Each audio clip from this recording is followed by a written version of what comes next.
Assalamualaikum warahmatullahi wabarakatuh. Saya Nur Zaidah Zafira binti Sa'dun akan menerangkan tentang syarat-syarat pentafsir dan adab pentafsir. Definisi pentafsir. Pentafsir ialah orang yang melakukan proses tafsir iaitu memberi huraian, penjelasan atau interpretasi terhadap sesuatu teks atau makna. Dalam konteks agama Islam, pentafsir biasanya merujuk kepada ulama atau sarjana yang menjelaskan maksud ayat-ayat Al-Quran supaya dapat difahami oleh masyarakat.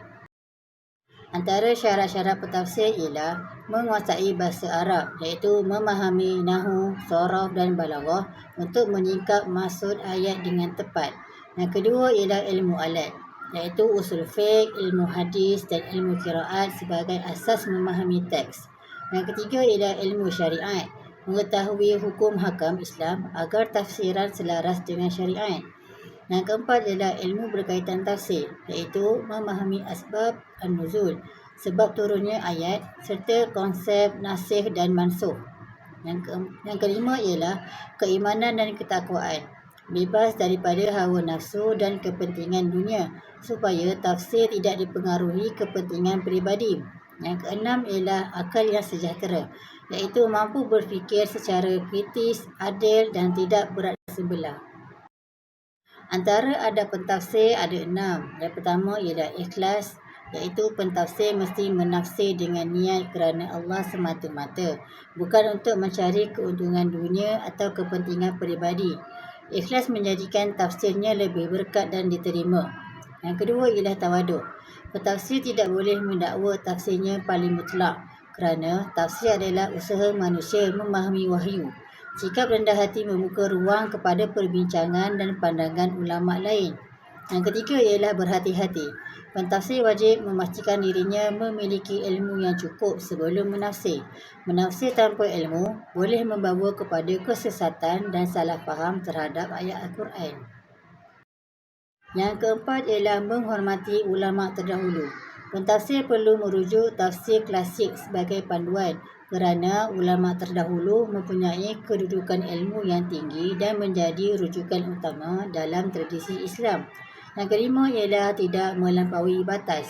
Pentafsir mesti mengelak daripada membuat tafsiran yang bercanggah dengan akidah Islam atau menyeleweng daripada maksud sebenar Al-Quran. Dan yang terakhir ialah menggunakan bahasa yang sopan. Pentafsir perlu menjaga kesucian Al-Quran dengan menggunakan bahasa yang baik, sopan dan penuh beradab ketika menguraikan ayat-ayat Allah. Assalamualaikum, saya Muhammad Syukri Roslan akan membentangkan tentang sejarah perkembangan ilmu tafsir. Pertama, pada zaman Nabi Muhammad, perkembangan ilmu tafsir bermula pada zaman Nabi Muhammad sendiri kerana baginda merupakan orang pertama yang mentafsirkan Al-Quran. Tafsir pada zaman ini dikenali sebagai tafsir bil maksur, iaitu tafsir berdasarkan wahyu, hadis dan penjelasan Nabi. Apabila para sahabat tidak memahami sesuatu ayat Al-Quran, mereka akan terus bertanya kepada Nabi. Baginda akan menjelaskan maksud ayat tersebut, sebab turun ayat serta cara mengamalkan ayat tersebut dalam kehidupan. Seterusnya, kedua, zaman sahabat. Selepas kewafatan Nabi Muhammad, ilmu tafsir berkembang pada zaman para sahabat. Para sahabat mentafsir Al-Quran berdasarkan apa yang mereka pelajari daripada Nabi, kefahaman bahasa Arab, pengetahuan tentang sebab turun ayat dan ijtihad, yakni pemikiran sendiri yang tidak bercanggah dengan Islam. Seterusnya, ketiga, pada zaman tabi'in. Zaman tabi'in ialah generasi selepas sahabat. Pada zaman ini, ilmu tafsir berkembang dengan lebih luas kerana Islam telah berkembang ke banyak wilayah seperti Iraq, Syam dan Mesir. Pada zaman ini, tafsir mula diriwayatkan dan ditulis. Tabi'in mentafsirkan Al-Quran berdasarkan Al-Quran itu sendiri, hadis-hadis Nabi SAW dan riwayat yang diterima dari para sahabat, terutama Ibnu Abbas dan Ibnu Mas'ud dan Ubay bin Ka'ab.